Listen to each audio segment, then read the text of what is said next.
Ensuite, l'existence des sites interstitiels. Donc, on va étudier uniquement, dans le cas qui nous intéresse, pour les sites interstitiels, les sites qu'on rencontre dans le cubique face centrée. Et donc, ce qu'on appelle des sites interstitiels, ce sont des emplacements à l'intérieur de la structure dans lesquels il y a de la place pour accueillir d'autres atomes ou d'autres éléments. Et donc, il existe des sites dans toutes les structures qui peuvent accueillir des atomes supplémentaires. Ça va permettre de former des alliages ou éventuellement d'emprisonner des impuretés dans le cristal. On va voir les différents types de sites qui existent, en particulier donc, dans le cubique face centrée. Il existe deux types de sites. Il existe des types, des sites octaédriques qui se trouvent au centre d'un octaèdre et des sites tétraédriques qui se trouvent au centre d'un tétraèdre. Donc dans le dessin qui est dessiné ici, un octaèdre c'est un polygone à 8 faces. L'atome qui est ici, au centre, est un atome qui se trouve au centre d'un octaèdre et donc cet atome-là se trouve dans le site octaédrique. Donc un site octaédrique, c'est un emplacement disponible qui se trouve au centre d'un octaèdre. Donc un octaèdre, c'est un polygone à 8 faces. Donc ici, l'octaèdre est représenté par les 6 atomes verts qui sont ici. Au centre de l'octaèdre, on a un emplacement disponible qui représente l'emplacement du site octaédrique. Donc les atomes ne sont pas à l'échelle. Les atomes qui forment l'octaèdre sont plus gros que l'atome qui en général se trouve au centre de l'octaèdre, et donc dans le site octaédrique. Donc un octaèdre, c'est un polygone à 8 faces et 6 sommets. Donc attention, ne confondez pas les faces et les sommets. Pour pouvoir repérer un octaèdre dans une figure géométrique, les manières simples qu'on a, c'est déjà de repérer le carré, qui est ici. Donc vu de dessus, on a un carré. Et ensuite, on a un atome qui est au-dessus du carré, un atome qui est en dessous du carré. Et donc, ces 6 atomes-là forment un octaèdre, et donc au centre de cet octaèdre, on a un emplacement qui représente le site octaédrique. Dans le dessin d'à côté, l'atome qui est ici est un atome qui se trouve situé dans un site tétraédrique, et donc c'est celui qui est là. Un site tétraédrique, c'est un emplacement qui se trouve situé au centre d'un tétraèdre. Donc un tétraèdre, c'est un polygone à 4 faces et 4 sommets. Donc quand le tétraèdre est régulier, les 4 faces représentent 4 triangles équilatéraux. Et donc au centre de ce tétraèdre, on a un emplacement disponible qui représente le site tétraédrique. Donc les éléments ou les atomes qu'on peut placer à l'intérieur d'un site tétraédrique sont plus petits que les atomes qu'on peut placer dans un site octaédrique. Donc le site octaédrique est plus gros que le site tétraédrique. Donc le site tétraédrique à peu près, il est 2 fois plus petit qu'un site octaédrique. On verra au niveau des calculs comment on fait pour déterminer la taille de ce site. Il faut bien comprendre que, initialement, l'atome que j'ai dessiné en rouge est un atome qui n'est pas présent. Donc on a uniquement les atomes qui forment l'octaèdre, et ces atomes qui forment l'octaèdre, entre ces différents atomes, il existe un petit emplacement dans lequel on peut rajouter un atome supplémentaire, qui est un site tétraédrique. Même chose pour l'octaèdre, l'atome rouge n'est pas présent au départ, donc il y a de la place, et on s'aperçoit que s'il y a de la place, on peut rajouter un atome qui va avoir un certain qui va occuper un certain volume. Je mets juste 2 petites vidéos pour vous expliquer, pour vous montrer les 2 sites octaédriques et tétraédriques.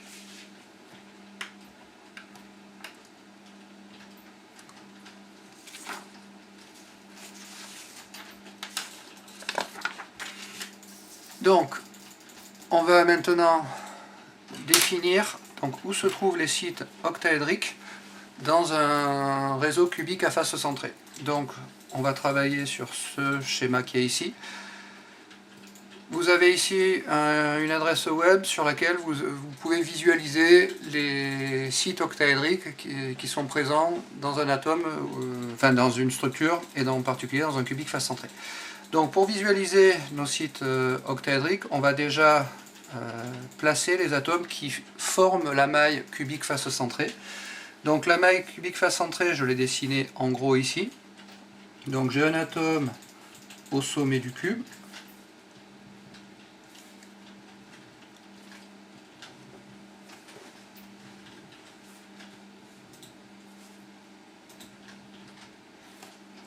Et ensuite, j'ai un atome au centre de chaque face. Donc la face qui est à droite ici, la face qui est à gauche, celle qui est en bas, celle qui est en haut, celui qui est devant et celui qui est derrière. Et donc, comme je l'ai dit précédemment, pour repérer un octaèdre, la façon la plus simple de repérer un octaèdre, c'est de repérer 4 atomes qui forment un carré, et en dessous et au-dessus du carré, on a 2 autres atomes. Donc un octaèdre, le centre d'un octaèdre va se trouver repéré ici par cette figure géométrique. Donc il vous faut repérer un carré, et ensuite un atome dessus, un atome dessous. Donc dans cette maille, de manière évidente, au centre du cube, ici, j'ai bien la figure géométrique, un carré qui est là, un atome dessous, un atome dessus. Donc au centre du cube, j'ai un site octaédrique dans lequel je peux éventuellement mettre des atomes. Ce n'est pas une obligation, mais c'est une possibilité. Si maintenant on regarde ce qui se passe. Alors il ne faut pas oublier que notre cristal est une infinité de mailles dans toutes les directions, vers la droite, vers la gauche, vers le haut, vers l'avant, vers l'arrière, etc. Et donc, si je considère maintenant le milieu de cette arête, le milieu de cette arête, je vais avoir un carré constitué entre cet atome-là, celui-là, celui-là, plus l'atome qui se trouve au milieu de la face de la maille d'à côté. Donc ici j'ai un atome rouge qui va permettre d'avoir le carré. Et ensuite, en dessous du carré, j'ai 7 atomes, et au-dessus du carré, j'ai un autre atome qui fait partie de la maille du dessus. Ça veut dire qu'au milieu de cette arête-là, j'ai également un site octaédrique. Par symétrie, on s'aperçoit qu'il y a des sites octaédriques au milieu de chacune des arêtes. Attention quand vous les dessinez à bien utiliser des couleurs différentes. Il me manque l'arête 2 derrière là-bas. Donc attention quand vous les dessinez de bien utiliser des couleurs différentes. Donc l'emplacement de ces sites, c'est le centre du cube,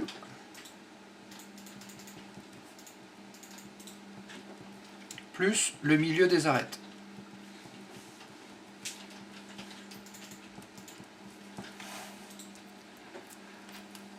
Ensuite, le nombre de sites octaédriques par maille, donc qui correspond à ZO.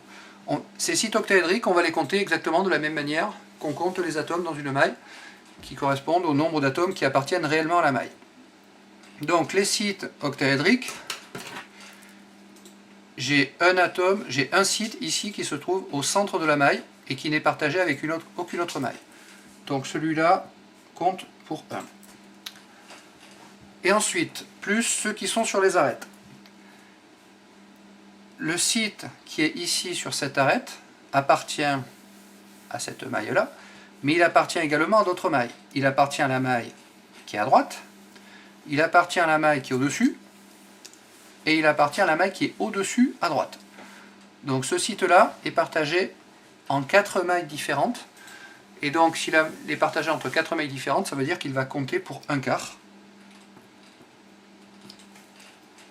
Pour celui-là. Il suffit de compter les arêtes. Donc dans le cube, j'ai 12 arêtes. Donc j'ai 12 atomes qui vont compter pour un quart.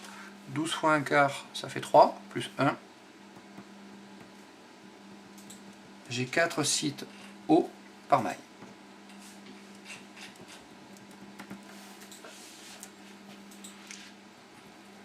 Ensuite, on va voir ce qu'on appelle les dimensions ou l'habitabilité de notre site octaédrique.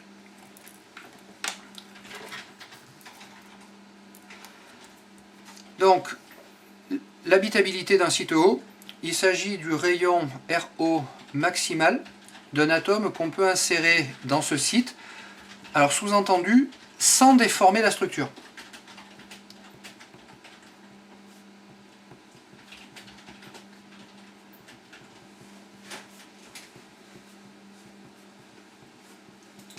Si vous cherchez à mettre un atome qui est trop gros à l'intérieur d'un site, ben, si vous n'avez pas la place, vous allez être obligé de déformer la structure.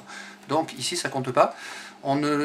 Le rayon d'un site octaédrique, c'est quelque chose qui va se faire uniquement sans déformation de la maille. Et donc, il va falloir trouver une direction suivant laquelle les atomes se touchent. Et donc, ici, on a une maille dont le paramètre de maille est petit a.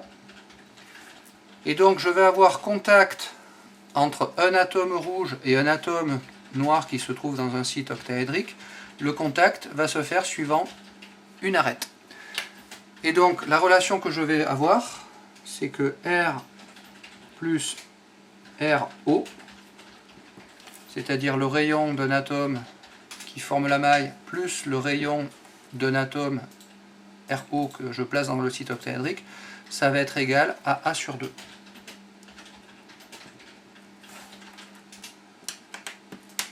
Ensuite, on sait également que les atomes rouges forment un réseau cubique face centré, et donc la relation que j'ai entre ces atomes et le paramètre de maille, c'est que 4R, c'est égal à A racine de 2. Le contact entre les atomes rouges va se faire suivant la diagonale d'une face. Et donc, à partir de ça, je vais en déduire que RO, à partir de cette relation, c'est égal à A sur 2 moins R.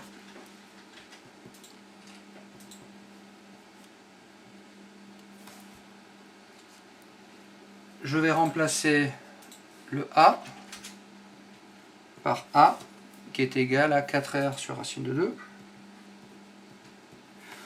Donc ça me fait donc 4R sur racine de 2 sur 2.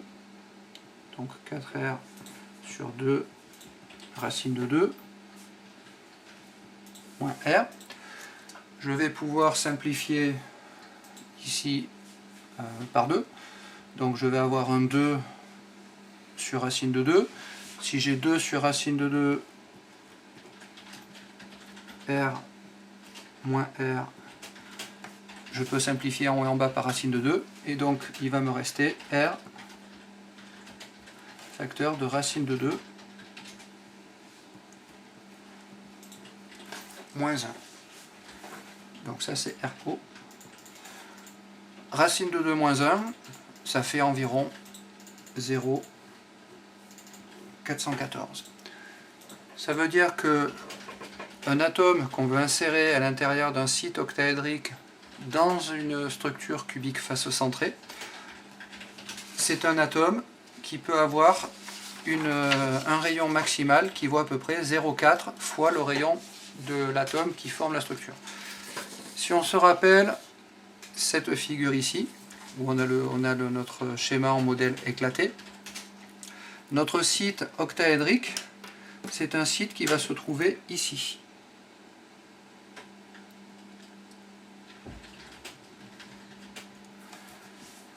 Et donc, notre site octaédrique, on s'aperçoit que là, il y a un petit emplacement, il y a un petit emplacement également, d'accord ? Donc on les repère bien au niveau des arêtes. Et donc, les dimensions de l'atome qu'on peut insérer ici vaut à peu près 0,414 fois le rayon de l'atome qui forme le réseau ici et la structure ici.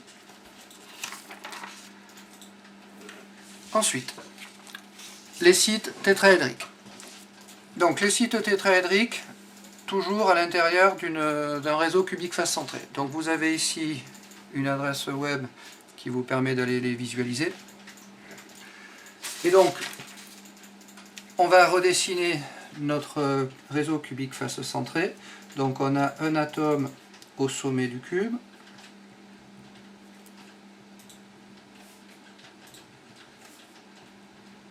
Et ensuite un atome au milieu des faces. Donc à droite, à gauche, en bas et en haut. Donc ça c'est notre réseau cubique face centré. Ici, le paramètre de maille, c'est petit a. Ce que je vais faire maintenant, c'est que je vais nommer, alors le gros cube, qui est le cube ici qui représente la maille, je vais imaginer que je vais le découper en 8 petits cubes, en donnant 3 coups de ciseaux ou de cutter. Donc un premier coup, ici je coupe en deux sur un plan vertical. Ensuite je recoupe en deux dans un autre plan vertical. Et pour terminer, je recoupe en deux dans un plan horizontal. Donc ici j'ai 3 plans de coupe différents. Ces 3 plans de coupe vont permettre de transformer ce gros cube en 8 petits cubes. Et maintenant, je vais considérer le petit cube qui est en haut, devant, à gauche. Donc je vais nommer les sommets de ce cube pour pouvoir mieux le repérer. Donc je vais avoir A,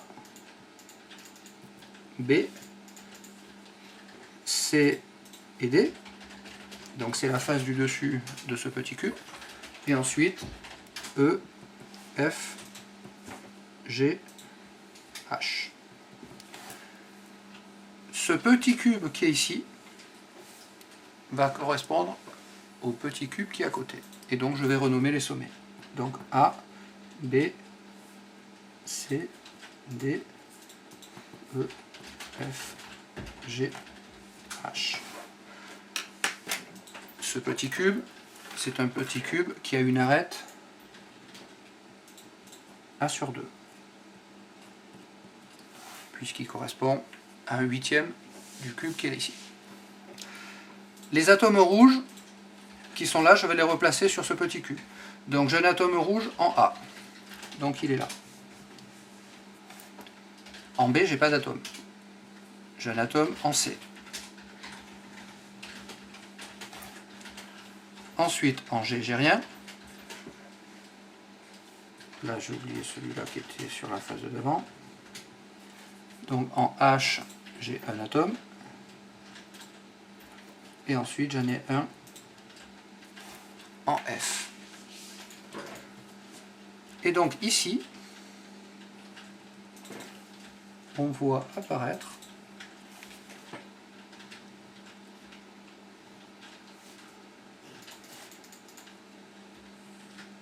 un tétraèdre. Un tétraèdre, c'est une pyramide à base triangle.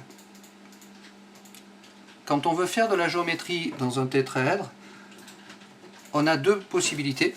Soit on travaille à l'intérieur d'une pyramide à base triangle, et donc il faut connaître de la géométrie dans l'espace, et c'est plus ou moins compliqué.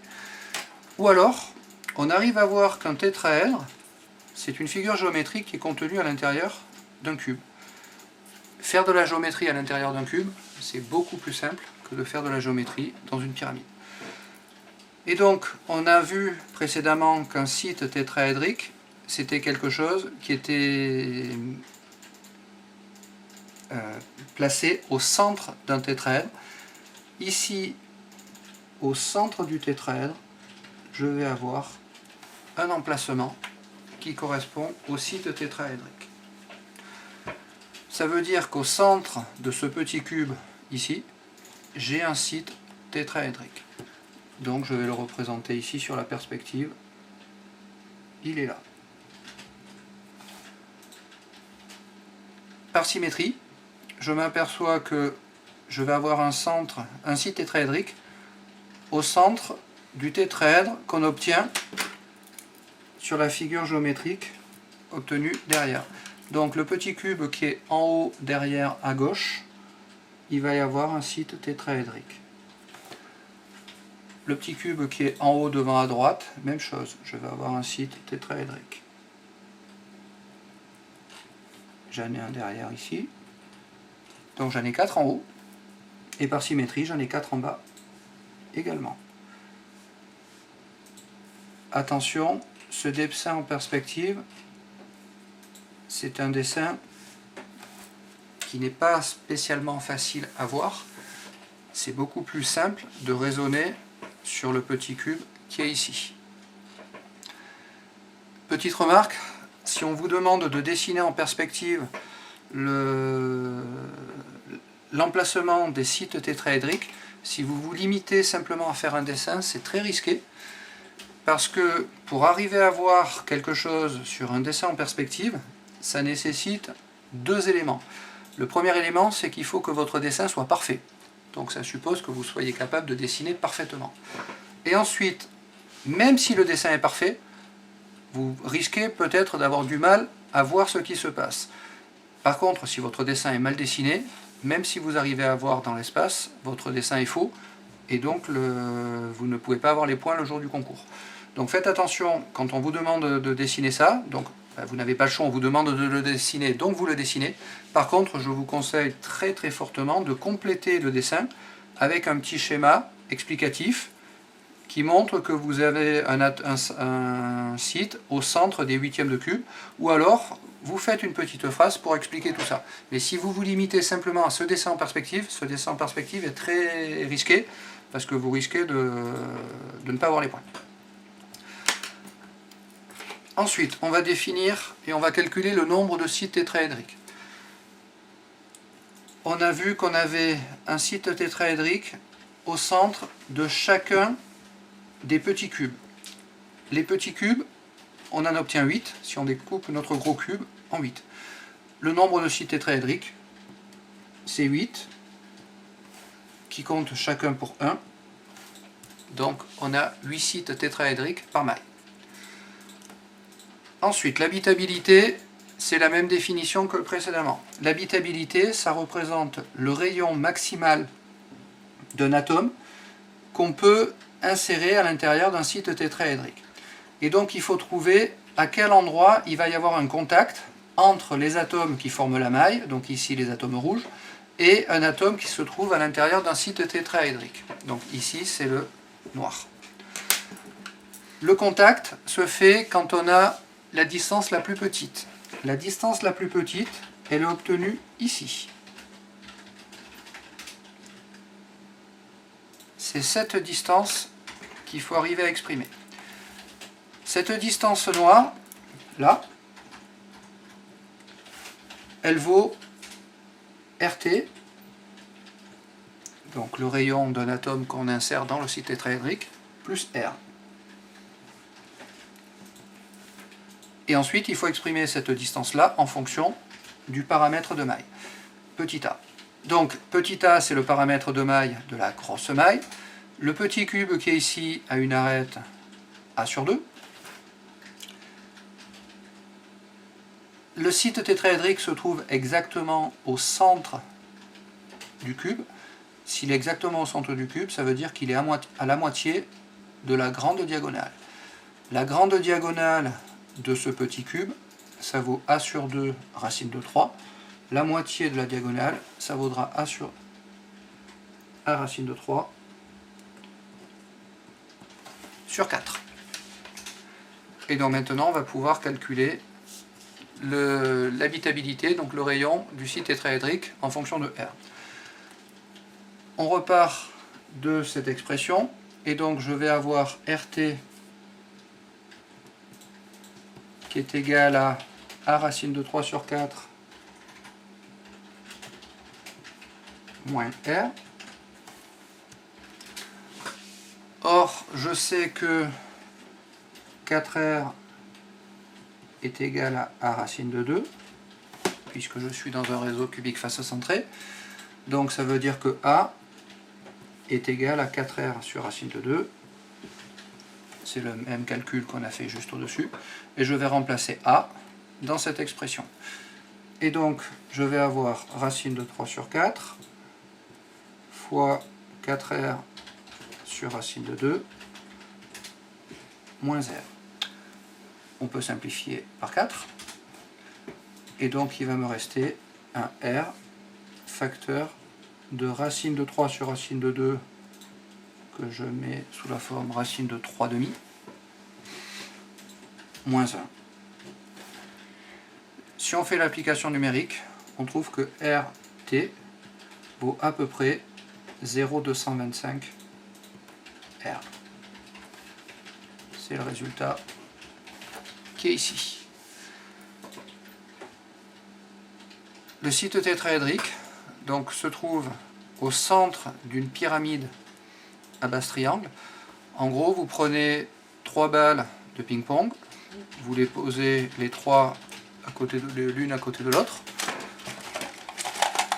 Ça ressemble à peu près à ça. Donc j'ai une balle ici, une balle ici, une balle ici. Et on peut imaginer que vous posez une 4e balle au-dessus. Donc en fait, vous prenez une 4e balle et vous la menez ici, vous la posez. Et sous la 4e balle que vous aurez posée, vous avez un petit interstice qui représente le site tétraédrique. Donc le site tétraédrique, c'est un site qui est plus petit, donc à peu près 2 fois plus petit que le site octaédrique. Donc le site octaédrique, on a dit qu'il valait à peu près 0,414 R. Le site tétraédrique vaut 0,225 R, donc il est à peu près 2 fois plus petit que le site octaédrique.